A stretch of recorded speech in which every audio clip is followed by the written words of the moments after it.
Hello friends, welcome back to New Homeopathy. मैं इस YouTube channel पर बीएचएमएस के कॉम्प्लिकेटेड टॉपिक्स को इजी तरीके से समझाता हूं और उनके नोट्स भी प्रोवाइड करता हूं। तो अगर अभी तक आपने मेरे यूट्यूब चैनल को सब्सक्राइब नहीं किया हो तो सब्सक्राइब कर लो। और बीएचएमएस के नोट्स के लिए आप मेरे टेलीग्राम ग्रुप को ज्वाइन कर सकते हैं, जिसकी लिंक मैं आपके डिस्क्रिप्शन बॉक्स में प्रोवाइड करवा दूंगा। आज की जो हम मेडिसिन देखने वाले हैं उसका नाम है नक्सवोमिका। ठीक है, नक्सवोमिका मेनली जो हम मेडिसिन देते हैं वो देते हैं मॉडर्न लाइफ से जो भी प्रॉब्लम क्रिएट होती है उनके लिए। ठीक है, और इसका पेशेंट जो होता है वो बहुत ज़्यादा इरिटेबल होता है, डाइजेस्टिव इश्यूज़ के लिए ये हम मेनली मेडिसिन प्रिस्क्राइब करते हैं। तो अब हम इस मेडिसिन को डिटेल में देखेंगे। तो सोर्स क्या है, वेजिटेबल किंगडम की मेडिसिन है। Common name poison nut family Loganiaceae prover doctor Hahnemann. Duration of action 1 to 7 days. 1 to 7 बहुत कम दिन है होम्योपैथी के हिसाब से, तो ये एक शॉर्ट एक्टिंग रेमेडी है। इंट्रोडक्शन, नक्सवोमिका जो है वो डिराइव होती है सीड्स से। किसके सीड्स से? स्ट्राइचिनोज नक्सवोमिका नाम का एक ट्री होता है, उसके सीड से ये मेडिसिन डिराइव होती है, तो इसका नाम क्या है, नक्सवोमिका है। ये हनेमन की ये एक बहुत ज़्यादा पॉलीक्रिस्ट रेमेडी है। पॉलीक्रिस्ट मतलब कि ऐसी मेडिसिन जो एक से ज़्यादा क्लिनिकल कंडीशंस में यूज़ होती है। It is indispensable in homeopathy due to its effectiveness. इसका हम बहुत ज़्यादा बार यूज़ करते हैं, इसलिए हम इसे हमारी होम्योपैथिक की क्लिनिक से हटा नहीं सकते हैं। ठीक है, कहीं कहीं में हम इस मेडिसिन का यूज़ कर सकते हैं। तो antidoting the ill effect of the homeopathic drug, जो भी हमें टॉक्सिक इफेक्ट या तो फिर इल इफेक्ट देखने को मिलते हैं एलोपैथिक ड्रग्स के बाद पेशेंट हमारे पास आता है, तो उनको हटाने के लिए हम काय का यूज़ कर सकते हैं, नक्सवोमिका का यूज़ कर सकते हैं। Treating condition arising from the modern civilize life including stress या ओवरवर्क, मतलब कि उन कंडीशंस के लिए भी हम ये मेडिसिन दे सकते हैं जो प्रॉब्लम्स क्रिएट हुई हो खुद से मॉडर्न सिविलाइज लाइफ की वजह से। ठीक है, सो कॉल्ड मॉडर्न लाइफ की वजह से, या तो फिर ओवर स्ट्रेस की वजह से, या ओवर वर्क की वजह से। मॉडर्न सिविलाइज लाइफ मतलब कि कोई पेशेंट, कोई इंसान ऐसा है जो बहुत ज़्यादा देर तक चेयर पे बैठा रहता है, बस कंप्यूटर चलाता रहता है, दिमाग से काम करता रहता है, इधर वो उधर के स्ट्रेस लेता रहता है, इस टाइप से। Acting on both acute and chronic elements, ये बहुत दोनों पे काम करती है। एक्यूट अगर कोई अभी अभी प्रॉब्लम स्टार्ट होना चालू हुआ हो तो उसके लिए भी, या कोई बहुत पुरानी प्रॉब्लम हो और उसके लिए भी हम ये मेडिसिन दे सकते हैं। ठीक है, क्लिनिकल इंडिकेशन, डाइजेस्टिव डिसऑर्डर में हमें क्या क्या देखने को मिलेगा, इनडाइजेशन खाना न पचना, एसिडिटी हो जाना, कॉन्स्टिपेशन, डिस्पेप्सिया, डिस्पेप्सिया मतलब कि गैस बन जाना। ठीक है, nausea vomiting, respiratory issue, dry cough, asthma सूखी खांसी, अस्थमा हो जाना, ब्रोंकाइटिस हो जाना, स्नफनेस। ठीक है, इन इन्फेंट मतलब कि छोटे बच्चों में सांस लेने में दिक्कत होना। न्यूरोलॉजिकल कंडीशंस में हेडेक वर्टाइगो देखने को मिलता है हमें। कन्वर्जेंस के लिए दे सकते हैं, पैरालिसिस के लिए दे सकते हैं। मेंटल डिसऑर्डर में पेशेंट जो है बहुत ज़्यादा अगर इरिटेट है, सेंसिटिव है, ठीक है, एंजाइटी देखने को मिलती है हमें, डिप्रेशन या सुसाइडल थॉट ऐसा कुछ भी देखने को मिलता है, तो ये सब इसके मेंटल डिसऑर्डर्स है। Female complaints, irregular menses, prolonged menses या प्रोलैप्स ऑफ यूटेरस मतलब कि यूटेरस का नीचे आ जाना। यूरिनरी सिम्टम्स या रीनल इशू में हमें रीनल कॉलिक देखने को मिलता है। यूरिनरी में हमें क्या दिखता है, फ्रिक्वेंट पेशेंट को बार बार यूरिन जाना पड़ता है, और इनफेक्चुअल डिजायर होती है, मतलब कि वो यूरिन करने जाता है और उसे ऐसा लगता है कि अब मेरा ब्लैडर पूरा खाली नहीं हुआ है, मैंने अच्छे से यूरिन पास नहीं की है। ठीक है, लीवर या गॉल ब्लैडर के इशू में भी हम दे सकते हैं। लीवर या गॉल ब्लैडर के इशू जैसे जॉन्डिस हो जाना, गोल स्टोल हो जाना, पोर्टल कंजेशन मतलब कि पोर्टल सिस्टम आपने पढ़ा होगा उसकी स्वेलिंग हो जाना। ये स्फेयर ऑफ एक्शन ये मेडिसिन कहाँ कहाँ पे काम करती है, नर्वस सिस्टम पे, डाइजेस्टिव सिस्टम पे, रेस्पिरेटरी सिस्टम पे, कार्डियोवास्कुलर सिस्टम पे। पैथोजेनेसिस, ये मेडिसिन क्या क्या प्रोड्यूस करती है, produces muscular incoordination, spasm and paralysis. तो ये हमारी मसल्स का इनकोऑर्डिनेशन मतलब कि समायोजन करके काम नहीं कराती है। समायोजन इन द सेंस, जैसे अब हम हमें कुछ लिखना है, ठीक है, हमें किसी का ही नाम लिखना है, खुद का नाम लिखना है, तो भी एक मसल्स का कोऑर्डिनेशन जरूरी है। लेकिन यहाँ पे क्या होता है कि मसल जो है वो इनकोऑर्डिनेट हो जाती है, कोऑर्डिनेशन सही साट नहीं कर पाती है। ठीक है, तो पेशेंट चल फिर नहीं पाता है, कुछ काम सही साट नहीं कर पाता है, कुछ काम करता है तो चीज़ें बार बार पटक देता है। स्पाज्म मतलब कि ऐंठन आ जाना, पैरालिसिस होता है पेशेंट को। इसके कारण क्या हो जाता है, पैरालिसिस हो जाता है। इरिटेट म्यूकस मेम्ब्रेन, तो आपको पता है कि हमारी जीआई ट्रैक्ट के ऊपर पूरी पे क्या है, म्यूकस मेम्ब्रेन है। तो म्यूकस मेम्ब्रेन को ये मेडिसिन क्या करती है कि म्यूकस मेम्ब्रेन की जो इरिटेशन होती है उसे कॉज कराती है। उसके कारण क्या होता है, लीडिंग टू डिस्पेप्सिया, खाना ना पचना। ठीक है, कॉन्स्टिपेशन हो जाना या डायरिया हो जाना, ये सब प्रॉब्लम हमें देखने को मिलती है। कोजेज रेस्पिरेटरी इशू भी कॉज करती है, नेज़ल ऑब्स्ट्रक्शन कॉज करती है, मैंने आपको बताया कफ कॉज करती है, affects heart and blood circulation. ये मेडिसिन जो है हार्ट को भी अफेक्ट करती है और ब्लड सर्कुलेशन को भी अफेक्ट करती है। फिजिकल बिल्डअप कैसा रहेगा पेशेंट का? Thin spare dark hair, patient जो है वो दूबला पतला रहेगा, काले घने बालों का रहेगा। लाइफ स्टाइल कैसी है? सेडिटेंट्री लाइफ स्टाइल है, ओवर वर्क है, ओवर स्ट्रेस्ड है। सेंसिटिव, पेशेंट जो है वो बहुत ज़्यादा सेंसिटिव है, किसे लेकर? लाइट को, रोशनी, नॉइस, ऑडर्स, मतलब कि अच्छी या गंदी बदबू को लेकर, टच को लेकर, पेन को लेकर। टेम्परामेंट, पेशेंट जो है वो इरिटेबल है, इम्पेशेंट है, बहुत ज़्यादा जल्दी में रहता है, हमेशा हाइपोकॉन्ड्रिक है। थर्मल, वेरी चिली पेशेंट है, मियान सोरिक मियास। गाइडिंग सिम्टम्स, ये मेडिसिन जो है बेस्ट रेमेडी है काय के लिए?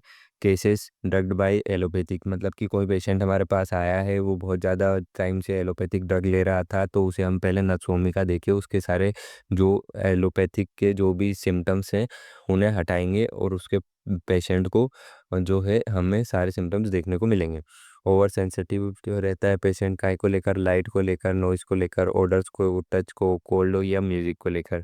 सूटेड फॉर इरिटेबल, पेशेंट जो है ये मेडिसिन उनको सूट करती है। इरिटेबल पेशेंट रहता है, नर्वस पेशेंट रहता है, ठीक है, जिसे गैस्ट्रिक या लिवर इश्यूज रहते हैं। आइडियल फॉर इंटेलेक्चुअल्स मतलब कि जो बहुत ज़्यादा दिमागी रूप से काम करते हैं, बौद्धिक बहुत ज़्यादा काम करते हैं। सेडिटेंट्री वर्कर्स, जो एकदम बैठे बैठे काम करते हैं, ठीक है। ड्रंकर्स, मतलब कि जो दारू वारू पीते हैं, उनके लिए मेडिसिन बहुत अच्छी होती है। स्लीप कैसी रहती है? पेशेंट को इररेसिस्टेबल डिजायर होती है, पेशेंट जो है बार बार उबासी लेता है, ठीक है, कहाँ, कब? इवनिंग में। और अनफ्रेशिंग रहती है उसकी स्लीप इवनिंग में भी, क्योंकि उसका दिमाग बहुत ज़्यादा काम करता है, बहुत ज़्यादा स्ट्रेस में रहता है, तो वो सो अच्छे से नहीं पाता। जब सो अच्छे से नहीं पाता तो सुबह कैसा उठेगा? अनफ्रेश उठेगा, और इवनिंग में, दोपहर में भी उसे नींद आएगी। Frequent and ineffectual desire for urine and stool, patient को जो है बार बार डिजायर होगी यूरिन के लिए और स्टूल के लिए। कन्वर्जन्स आएंगे पेशेंट को, वो भी कब आएंगे? पेशेंट कॉन्शियस रहेगा, कॉन्शियस रहते हुए उसके कन्वर्जन आएंगे और वो वर्स हो जाएंगे, उनकी कंडीशन और ज़्यादा ख़राब हो जाएगी। कब? जब उसे कोई टच करेगा या पेशेंट मूवमेंट करेगा लाइट से या ऑर्डर से, ठीक है। Tendency to take cold, patient को जो है बहुत ज़्यादा जल्दी सर्दी जुकाम खांसी हो जाती है और वो पेशेंट जो है हमेशा ओढ़ पहन के रहना प्रेफर करता है। ब्रेन फॉग, मेंटल एग्जिस्टेशन और डाइजेस्टिव स्लगिशनेस, इन सब के लिए भी ये मेडिसिन हम दे सकते हैं। मेंटल एग्जिस्टेशन मतलब कि दिमागी रूप से पेशेंट बहुत ज़्यादा थका हुआ है। डाइजेस्टिव स्लगिशनेस मतलब कि पेशेंट को जो है डाइजेशन में बहुत ज़्यादा दिक्कत आ रही है। Craving for stimulants like coffee, alcohol, spicy food, patient को ये सब क्रेविंग होगी। पेशेंट जो है वो कैसा है? इरिटेबल है, क्वारलसम, झगड़ालू है, फॉल्ट फाइंडिंग, हमेशा दूसरों की हमेशा जो पेशेंट है वो दूसरों के फॉल्ट फाइंड करता है, गलती निकालता है, हाइपर सेंसिटिव है। एलिमेंट्स हमें देखने को मिलेंगे मॉडर्न लाइफ की वजह से, स्ट्रेस की वजह से, स्टूमुलेंट्स की वजह से, ठीक है। स्टूमुलेंट्स मतलब कि दारू वारू हो गया, ठीक है, इन सब की वजह से, ओवर ईटिंग की वजह से, लैक ऑफ एक्सरसाइज की वजह से। मेंटल सिम्टम्स में हम देखेंगे पेशेंट जो है वो बहुत ज़्यादा इरिटेबल है, इम्पेशेंट है, इजी ऑफेंड हो जाता है, बहुत जल्दी गुस्सा आ जाता है पेशेंट को, हाइपर सेंसिटिव है नॉइस, लाइट, स्मेल, पेन के प्रति। एंगर बहुत ज़्यादा देखने को मिलती है, छोटा भी सा भी अगर कारण है तो पेशेंट क्या है? लड़ने या चिल्लाने के लिए तैयार बैठा हुआ है। पेशेंट जो है वो बहुत ज़्यादा ओवरवर्कड है, उसको बहुत ज़्यादा काम है, एम्बिशियस है, बड़े बड़े सपने देखता है लेकिन दिमागी रूप से थका हुआ है। डिप्रेस्ड है, सुसाइडल थॉट आते हैं और फियर ऑफ डेथ भी उसे रहता है। स्लीपलेस होता है क्योंकि उसके दिमाग में हमेशा थॉट्स चलते रहते हैं, ठीक है। पेशेंट उठता है थोड़ी देर बाद तो अनरिफ्रेशिंग नींद के साथ उठता है। Prefer solitude but fears of being alone, patient जो है वो अकेला रहना पसंद करता है लेकिन उसे अकेले रहने से डर भी लगता है। Mental effect of alcohol, stimulants and drug abuse, patient को जो है मेंटल इफेक्ट्स मतलब कि दिमागी रूप से हमें देखने को मिल सकता है अल्कोहल पीने के बाद, स्टिमुलेंट्स लेने के बाद या ड्रग के अब्यूज़ करने के बाद, ये सारी प्रॉब्लम्स आ रही है, ठीक है। पर्टिकुलर्स में हम गैस्ट्रोइंटेस्टाइनल देखेंगे, जीआई ट्रैक्ट देखेंगे और यूरिनरी सिस्टम्स देखेंगे। तो जीआई ट्रैक्ट में माउथ, माउथ से क्या होगा? पेशेंट को बैड ब्रीथ आएगी, ठीक है, गंदी स्मेल आएगी। इसके बाद सैलोअन रहेगा, गम्स मतलब कि दांत के नीचे के जो गम्स रहते हैं वो सैलो रहेंगे या ब्लीडिंग होती रहेगी। सोर टेस्ट होगा पेशेंट को। टंग कैसी है? कोटेड है, ठीक है, वाइट है, और कैसी है? बेक में कोटेड है। और आगे की सामने कैसी है? क्लीन है। स्टमक कैसा है, स्टमक में इरिटेशन होती है किसकी वजह से, कॉफ़ी, अल्कोहल, स्पाइसी फूड या ओवर ईटिंग की वजह से। पेशेंट को जो है सेंसेशन हो रहा है कि मेरा वेट बढ़ता जा रहा है, ब्लोटिंग मतलब कि पेट फूलता जा रहा है, सोर रिडक्टेशन, खट्टी डकार आ रही है, नोजिया हो रहा है। पेशेंट को ऐसा भी लगता है कि अगर मैं वॉमिटिंग कर दूंगा तो मुझे अच्छा लगेगा। एब्डोमेन के क्या क्या सिम्टम्स, ब्लोटेड देखने को मिलेगा हमें, एब्डोमेन डिस्टेंटेड देखने को मिलेगा, फूला हुआ देखने को मिलेगा, और फ्लेचुलेंस गेज भरी हुई रहेगी। सेंसिटिव लीवर है पेशेंट का, फेन फ्रॉम गोल स्टोन, पेशेंट को पेन भी होता है गोल स्टोन की वजह से। स्टूल कैसे देखने को मिलेंगे, स्टूल में हमारे पास 3 आ जाते हैं, डिसेंट्री, कॉन्स्टिपेशन, डायरिया। तो डिसेंट्री में टेनिसमस, पेशेंट को जो है एकदम ऐंठन आ जाती है अगर वो वहाँ बाथरूम में है तो। म्यूकस मेम्ब्रेन में म्यूकस भी देखने को मिलता है हमें स्टूल के साथ, और इनकम्प्लीट रिलीफ देखने को मिलता है पेशेंट को। कॉन्स्टिपेशन, पेशेंट जो है उसको इनएफेक्चुअल अर्जिंग होती है, बार बार अर्जिंग होती है, बार बार पेशेंट जाता है, ठीक है, और बार बार अच्छे से खाली भी नहीं कर पाता है पेट, और उससे सेंसेशन होती है इनकम्प्लीट एवेकुएशन की, कि उसका पेट अच्छे से खाली नहीं हुआ है। डायरिया जो है वो डायरिया अल्टरनेट करता है कॉन्स्टिपेशन के कारण उसके साथ, और वो भी किस कारण से, क्योंकि उसे एलोपैथिक के ड्रग मिले हुए हैं, ठीक है, उनके कारण। यूरिनरी सिम्टम्स में पेशेंट को फ्रिक्वेंट, बार बार और इनफेक्चुअल डिजायर होगी यूरिनेशन के लिए, ठीक है, वो यूरिन कर लेगा उसके बाद भी उसे ऐसा लगेगा कि मेरा अभी पेट खाली नहीं हुआ है।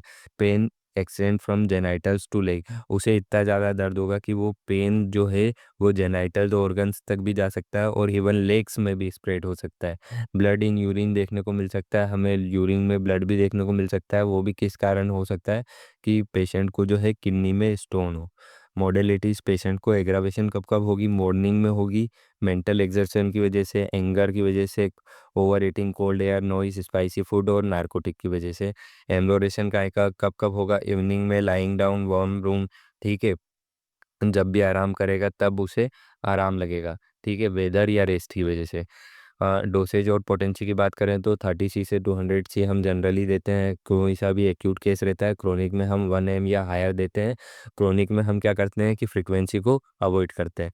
निमोनिक नक्स वोमिका, ठीक है, नखरेबाज बॉस था जो बार बार उल्टी पुल्टी लाइफ जीता था, ठीक है, नशा करता था, उल्टा सीधा खाना खाता था, एकदम गुस्सेल था, ठीक है, विषक्त जीवन शैली थी, मतलब कि एकदम बैठा रहता था एक जगह, ओवर सेंसिटिव था, मल की इच्छा मल की इच्छा बार बार लेकिन कुछ नहीं होता, मतलब कि उसे स्टूल की इच्छा होती थी बार बार, लेकिन उसे स्टूल करने जाता था तो पेट में से कुछ भी नहीं निकलता था।